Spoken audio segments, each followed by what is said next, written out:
सभी को नमस्कार। इस वीडियो में हम देखेंगे कि डायरेक्ट सेकेंड ईयर में एडमिशन लेने के लिए आपको आईटीआई किस ट्रेड में करनी ज़रूरी है, या फिर आपने कौन से ट्रेड में आईटीआई किया है तो आप कौन कौन सी ब्रांचेज में एडमिशन ले सकते हैं। जैसे एक जो ब्रांच होती है हमारे यहाँ सिविल इंजीनियरिंग, इसके अंदर एडमिशन के लिए एलिजिबल होने के लिए आपके पास आईटीआई होनी चाहिए, या तो ड्राफ्टमैन में सिविल, या फिर सर्वेयर में हो सकती है, या फिर पेंटर में, या फिर आर्किटेक्चरल ड्राफ्टमैनशिप में। और जो सिविल के अंदर जो ब्रांचेज आती है वो हैं सिविल इंजीनियरिंग, आर्किटेक्चर और सिविल कंस्ट्रक्शन इंजीनियरिंग। मतलब अगर आपके पास ड्राफ्टमैन में या सर्वेयर में या पेंटर में या आर्किटेक्चरल ड्राफ्टमैनशिप में अगर आईटीआई है तो आप सिविल में एडमिशन ले सकते हैं। सेकंड नंबर पर आता है मैकेनिकल इंजीनियरिंग। अब मैकेनिकल के अंदर यहाँ पर पॉलिटेक्निक में जो ब्रांचेज होती है वो हैं mechanical engineering, mechanical automobile engineering, mechanical refrigeration and air conditioning, mechanical production engineering. इसके लिए आप कौन कौन से ट्रेड में आईटीआई वाले एलिजिबल हैं। फर्स्ट है tool and die maker, press tools, jigs and fixture. Second है लिफ्ट मैकेनिक। थर्ड है इंस्ट्रूमेंट मैकेनिक। फोर्थ है ड्राफ्टमैन मैकेनिकल। फिफ्थ है मैकेनिक मोटर व्हीकल। सिक्स्थ है mechanic refrigeration and air conditioning. Seven है fitter. Eight है machinist. Nine है turner. 10 है pattern maker. 11 है पंप ऑपरेटर कम मैकेनिक। 12 है प्रोडक्शन एंड मैन्युफैक्चरिंग। 13 है फैब्रिकेशन, फिटिंग एंड वेल्डिंग। 14 है ऑटोमोबाइल और 15 है मैकेनिक डीजल। ये सभी 2 साल आईटीआई है। फिर इलेक्ट्रिकल या इलेक्ट्रॉनिक्स इंजीनियरिंग में कौन ले सकता है। इसमें जो ब्रांचेज आती है पॉलिटेक्निक में वो है electrical engineering, electronics engineering, electronics fibre optics communication engineering और इंस्ट्रूमेंटेशन इंजीनियरिंग। कौन कौन से ट्रेड में आईटीआई किया वो लोग ले सकते हैं admission. Electrician, mechanic radio and TV, electronics mechanic, mechanic medical electronics, या फिर information technology and electronic system maintenance, या फिर इलेक्ट्रॉनिक्स में की हो, या फिर इलेक्ट्रिकल में की हो, या वायरमैन में की हो, या इंस्ट्रूमेंट मैकेनिक में की हो। कंप्यूटर के अंदर पॉलिटेक्निक में 2 ब्रांचेज है, कंप्यूटर साइंस एंड इंजीनियरिंग और दूसरी है इंफॉर्मेशन टेक्नोलॉजी। कौन कौन एलिजिबल है। जिन्होंने आईटीआई की हो information technology and electronic system maintenance, या फिर की हो मैकेनिक कंप्यूटर हार्डवेयर में, या फिर इंफॉर्मेशन टेक्नोलॉजी में।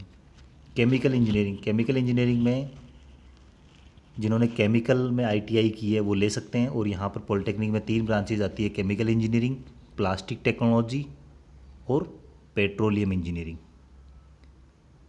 इसके बाद में हम देख लेते हैं फ़ीस की स्ट्रक्चर क्या रहती है। तो फीस में देखिए शुरू में हम जो देख रहे हैं उसमें देख रहे हैं जो राजकीय पॉलिटेक्निक कॉलेज है उसमें गवर्नमेंट एडेड सीट है, जो कि पॉलिटेक्निक में ज़्यादातर गवर्नमेंट एडेड सीटें ही हैं राजकीय विद्यालयों में, महाविद्यालयों में। तो उसमें छात्रों की और छात्राओं की फ़ीस है। और फिर लास्ट का जो कॉलम है उसमें निजी संस्थाएं हैं या फिर निजी और जन सहभागिता संस्था है, उनके अंदर फ़ीस है। सबसे पहले प्रवेश शुल्क देखते हैं तो ये 200 छात्रों छात्राओं दोनों के लिए बराबर है। सरकारी में, प्राइवेट में कुछ नहीं दे रखा है इसमें। फिर शिक्षण शुल्क है वो छात्रों के लिए 4150 है, छात्राओं के लिए कुछ नहीं दे रखा है।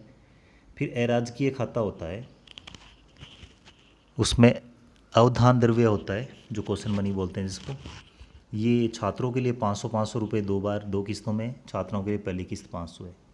फिर और दूसरे विविध मतपत्र हैं उसमें 500 की 2 किस्त है दोनों में ही। फिर पुस्तकालय की आ गई 500 2 किस्तें। विद्यार्थी क्लब में 250 2 किस्तें हैं। खेलकूद में 250 विकास शुल्क में 2075 2075। ठीक है, इस तरह से लड़के और लड़कियों का लगभग एक जैसा ही है, क्वेश्चन मनी को छोड़ दें तो। और शिक्षण शुल्क में लड़कियों को छूट है। अब कुल जो टोटल आता है तो 12,500 रुपये फ़ीस देनी है लड़कों को, डायरेक्ट सेकेंड ईयर में एडमिशन लेते हैं उनको, चाहे वो आईटीआई करके आएँ, चाहे 12वीं पास करके आएँ, कैसे व्यय जो डायरेक्ट सेकेंड ईयर में आते हैं उनको 12,500 रुपये पूरे साल की फ़ीस जमा करनी है, और लड़कियों को करनी है 7,850 पूरे साल की। अब 2 किस्तों में बताई हुई है, तो लड़कों को पहली किस्त देनी है 4,275 और दूसरी देनी है 8,225। वहीं लड़कियों को पहली किस्त 4,275, दूसरी 3,575। वहीं हम प्राइवेट कॉलेज में देखें तो टोटल फ़ीस है वो 38,300 है, चाहे लड़का हो चाहे लड़की, और पहली जो किस्त है वो 4,275 ही है, बराबर ही है, इधर सरकारी में है उसके। दूसरी किस्त है वो 34,025 है। और ये शुल्क है वो कभी भी चेंज किया जा सकता है, फ़ीस में कभी भी चेंज हो सकता है। तो ये तो हो गई कि कौन कौन से ट्रेड में आईटीआई किया तो कौन कौन सी ब्रांचेज में एडमिशन ले सकते हैं और क्या आपकी फ़ीस रहेगी।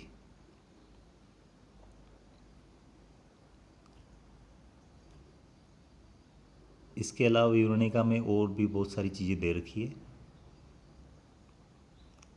इसके लिए एक बड़ा वीडियो बनेगा, लेकिन इसको 2 पार्ट में कर देते हैं। इसकी आधी जानकारी इसी वीडियो में ले लेते हैं, बाकी की आधी जानकारी नेक्स्ट वीडियो में ले लेंगे। तो यहाँ पर ये सूचना दी गई है कि अभी वर्तमान में राज्य में कुल 130 पॉलिटेक्निक महाविद्यालय संचालित हो रहे हैं, जिसमें कुल प्रवेश क्षमता है वो 28,299 विद्यार्थियों की है, और 130 में से 44 है वो पॉलिटेक्निक है, जिसमें से 36 तो सह शिक्षा कोहेड के हैं और 8 महिला पॉलिटेक्निक है, और बचे हुए 86 हैं वो निजी क्षेत्र में संचालित हो रहे हैं। सभी में जो पाठ्यक्रम है उनकी अनुमति AICTE all India council for technical education के द्वारा दी गई है, और ये प्राविधिक शिक्षा मंडल department of technical education Rajasthan Jodhpur से संबद्ध है। अब इसमें द्वितीय वर्ष में जो इंजीनियरिंग में ब्रांचेज हैं वो भी अपन ने जैसे डिस्कस किया, सिविल हो गई, मैकेनिकल हो गई, इलेक्ट्रिकल हो गई, कंप्यूटर हो गई, फिर उसके अंदर और भी खूब सारी ब्रांचेज आ जाती है आगे, वो सारी ब्रांचेज इसमें हैं। ये विवरणिका आपको अच्छे से पढ़नी है, इसमें देख लेना है कि कौन कौन सी ब्रांचेज है। इसके बाद में लिखा है कि डिप्लोमा करने के बाद में आप सरकारी नौकरी या निजी क्षेत्र में रोजगार के लिए एलिजिबल हो जाते हैं, अवसर मिलते हैं आपको वहाँ पर। और जो फाइनल ईयर के अंदर प्लेसमेंट की भी सुविधा रहती है, जिसमें प्राइवेट कंपनी जैसे L&T है, SR, JSW, HCL, Denso, Mahindra and Mahindra, Eicher, Honda, hero, JCB, Suzlon, ये कंपनियां प्लेसमेंट के लिए आती है फाइनल ईयर में। इसके लिए हर एक कॉलेज के अंदर एक III सेल होती है, इंडस्ट्री इंस्टीट्यूट इंटरेक्शन सेल होती है, उसके माध्यम से प्लेसमेंट कराया जाता है। लेकिन अलग अलग कंपनी का अलग अलग क्राइटेरिया होता है कि 60% आपके होने चाहिए, कोई बैकलॉग नहीं होना चाहिए, अलग अलग सबकी डिमांड रहती है। तो आपको कोशिश ये करनी है कि किसी भी सब्जेक्ट में बैकलॉग नहीं आए और 60% कम से कम आपके परसेंटेज बने।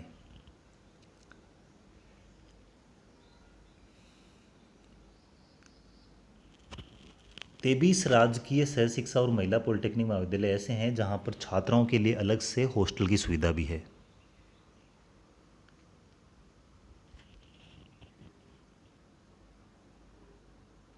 अब कुछ सामान्य दिशा निर्देश दिए गए हैं कि आपको आवेदन कैसे करना है। पहले भी मैं बता चुका हूँ, आवेदन आप तो DT की साइट से कर सकते हैं या फिर ht.rajasthan.gov.in पर जाके वहाँ पर एक एडमिशन टैब है, उसमें डिपार्टमेंट ऑफ टेक्निकल एजुकेशन में जाएंगे, वहाँ से पॉलिटेक्निक एडमिशन, वहाँ से लेटरल एडमिशन में जाएंगे। ऑनलाइन फॉर्म बहुत ध्यान से भरना है आपको, सारे डॉक्यूमेंट्स वगैरह पहले से तैयार रखने हैं, स्कैन करके, फ़ोटो, सिग्नेचर सब। शुल्क लगेगा वो 300 लगेगा आपके। विवरणिका को अच्छे से पढ़ के ही आप अप्लाई करने की तैयारी करें।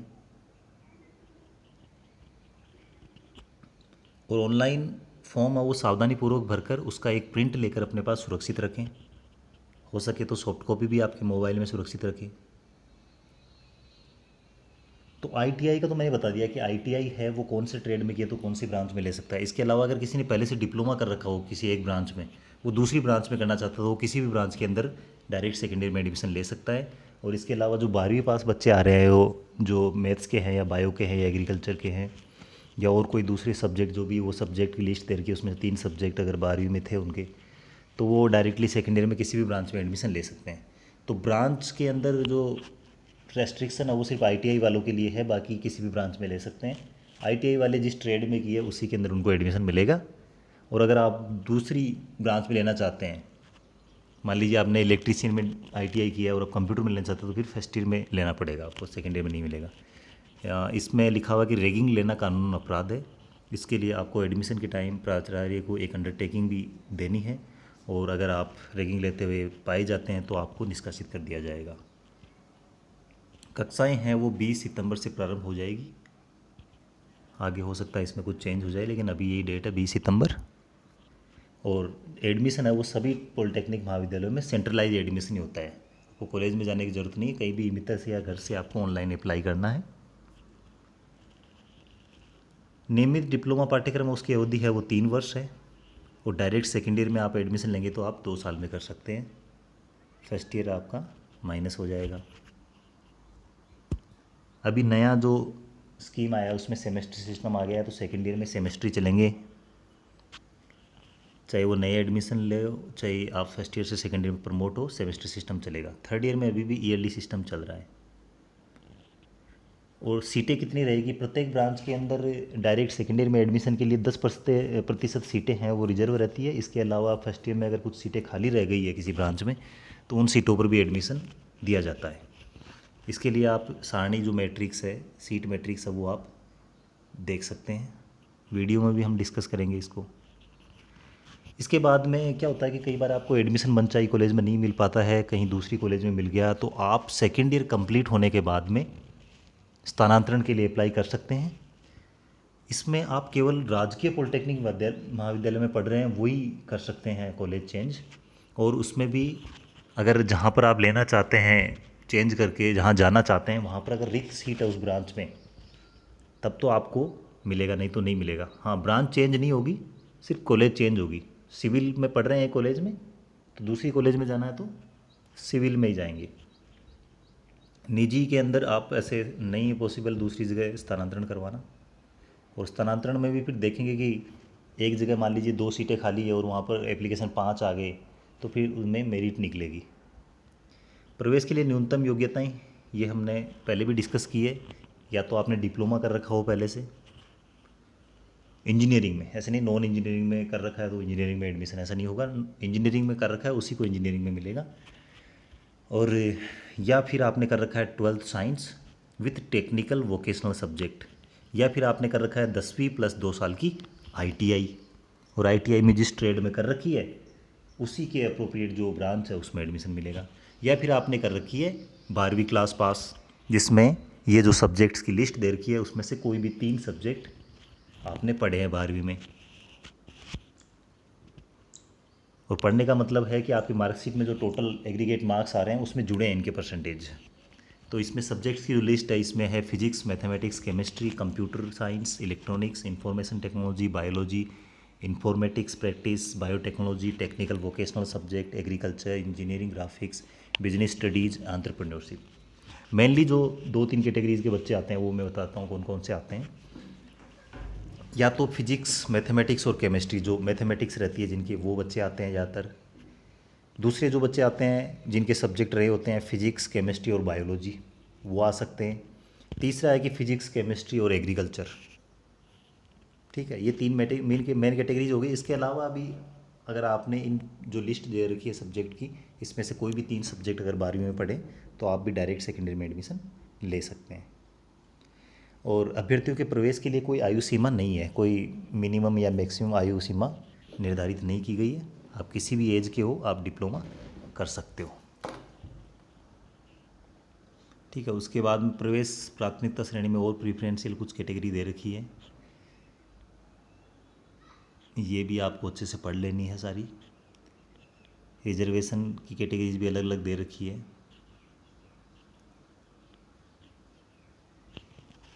आजकल EWS इकोनॉमिक वीकर सेक्शन के लिए भी 10% अलग से आरक्षण आ गया है। इसमें आपकी जो आय है वो पर ईयर अगर 8 लाख से कम है तो सक्षम अधिकारी से कोई भी जारी प्रमाण पत्र आपको प्रस्तुत करना होगा और आप इसका फ़ायदा ले सकते हैं।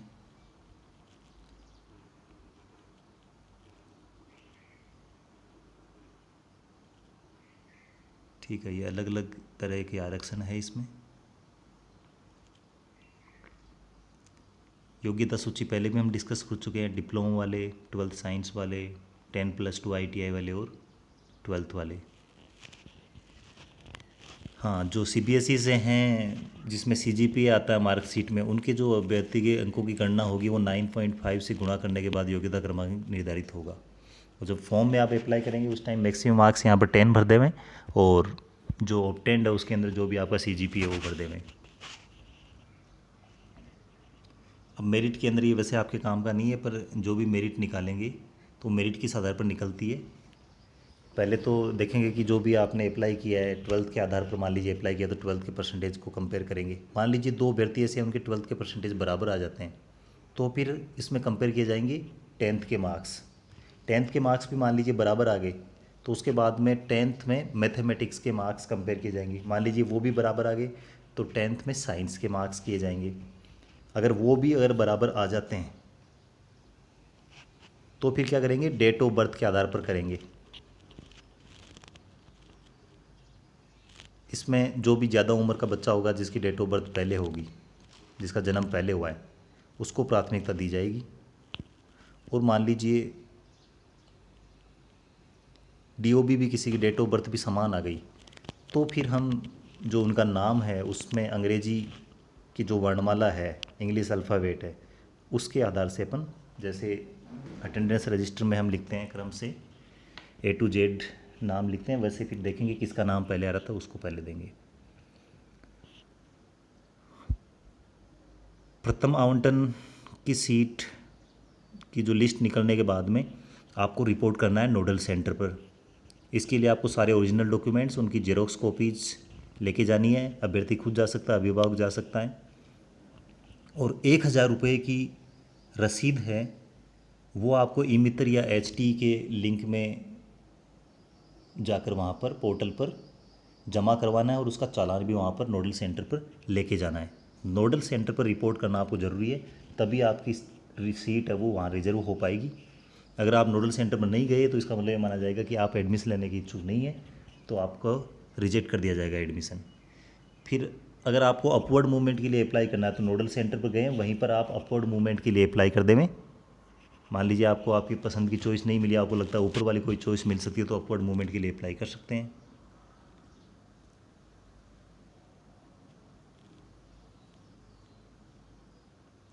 अगर नोडल सेंटर पर रिपोर्ट करते समय मूल प्रमाण पत्रों की जांच के दौरान उचित दस्तावेज के अभाव में भर्ती का प्रवेश रद्द होता है तो उसे अतिरिक्त अवसर देने के लिए द्वितीय आवंटन में संयोजक को प्रार्थना पत्र और सही दस्तावेज निर्धारित तिथि तक प्रस्तुत करने होंगे। द्वितीय आवंटन है, द्वितीय आवंटन किस किस को होगा? एक तो वो जिनको फर्स्ट आवंटन किसी को हुआ नहीं, मान लीजिए आपने चॉइस भरी 2 या 5 और आपका मेरिट में आया ही नहीं वहाँ तक, तो आपको कोई चॉइस नहीं मिली, चॉइस एग्जॉस्ट हो गई, मतलब चॉइस आपकी ख़त्म हो गई। तो ऐसे लोगों को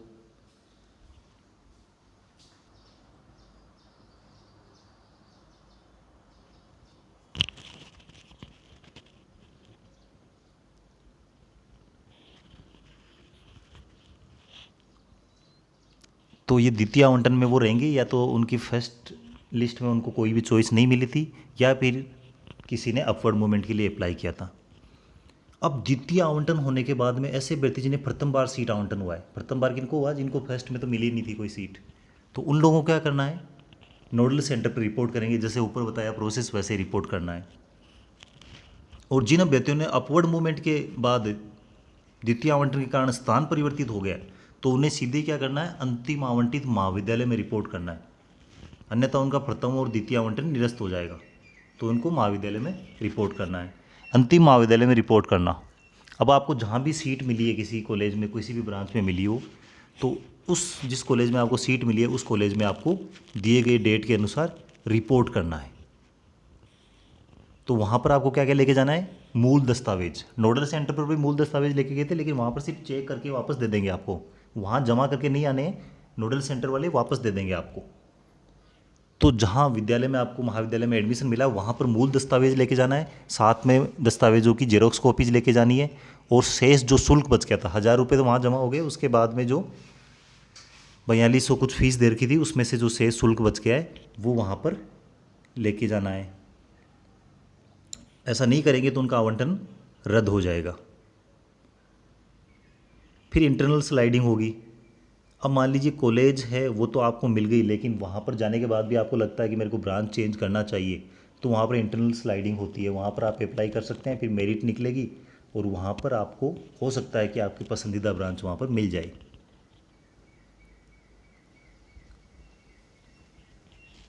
अब नोडल सेंटर पर रिपोर्ट करते समय आपको कौन कौन से मूल प्रमाण पत्र प्रस्तुत करने हैं। एक तो आयु प्रमाण पत्र। आयु प्रमाण पत्र आपका 10वीं का जो बोर्ड सर्टिफिकेट होता है, आजकल मार्कशीट में बोर्ड सर्टिफिकेट आता है, तो उसके अंदर आपका DOB डेट ऑफ बर्थ रहता है, वो आयु प्रमाण पत्र हो जाएगा। फिर शैक्षणिक और तकनीकी परीक्षा उत्तीर्ण होने की अंक तालिकाएँ, जितनी भी अंक तालिकाएँ आपने 10वीं 12वीं किया, ITI किया, डिप्लोमा किया, तो सारी वो ओरिजिनल और जेरोक्स कॉपी। और इसके साथ में आरक्षित जो स्थान आपका आरक्षण का आप फ़ायदा ले रहे हैं, SC ST OBC किसी में भी, तो वो ओरिजिनल आपके पास प्रमाण पत्र होना चाहिए। आप राजस्थान से बाहर के हो तो आपके पास मूल निवास प्रमाण पत्र भी होना चाहिए।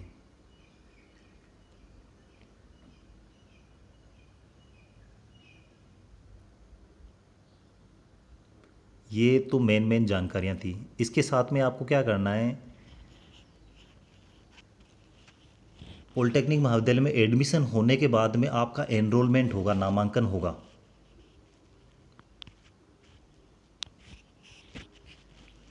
तो नामांकन के लिए आपको एक तो माइग्रेशन सर्टिफिकेट, वो ओरिजिनल आपको महाविद्यालय में जमा कराना है एडमिशन लेते ही। हो सके तो ओरिजिनल डॉक्यूमेंट शुरू में दे रहे हैं उनके साथ में दे दें। और वो माइग्रेशन सर्टिफिकेट, और साथ में अगर आपका एडमिशन लेने से पहले पढ़ाई में कुछ गैप रह गया 1 साल 2 साल का, तो वो एक स्टाम्प पेपर के ऊपर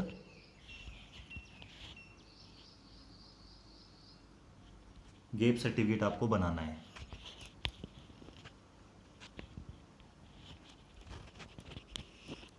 तो माइग्रेशन और गैप सर्टिफिकेट दोनों ही वहाँ पर जोधपुर भेज दिए जाएंगे आपके। ये वापस नहीं मिलेंगे आपको। ओरिजिनल बाकी डॉक्यूमेंट्स हैं वो कॉलेज में कुछ टाइम के लिए जमा होते हैं, वापस मिल जाते हैं आपको, लेकिन माइग्रेशन और गैप सर्टिफिकेट वो ओरिजिनल जोधपुर भेज दिए जाते हैं, वो आपको वापस नहीं मिलते हैं। फ्यूचर में आपको ऐसा लगे पढ़ाई करते करते बीच में कि मैं नहीं कर सकता, मैं तो दूसरा कोर्स करूँगा, छोड़नी है, तो आपको एक निर्धारित शुल्क जमा करानी होगी और वहाँ जोधपुर से आपको नया माइग्रेशन सर्टिफिकेट मिल जाएगा। चूँकि आपके जो डॉक्यूमेंट्स हैं ओरिजिनल वो महाविद्यालय में ही रहते हैं कुछ महीनों के लिए, तो तब तक आपको अगर छात्रवृत्ति के लिए या कहीं भी आवेदन के लिए कुछ काम के लिए आपको डॉक्यूमेंट्स की ज़रूरत होती है, तो आप एक्स्ट्रा जेरोक्स कॉपी उनकी करके रखें, और साथ में जो ओरिजिनल डॉक्यूमेंट्स हैं उनकी मोबाइल के अंदर फ़ोटो भी अच्छे से खींच कर रख लें में।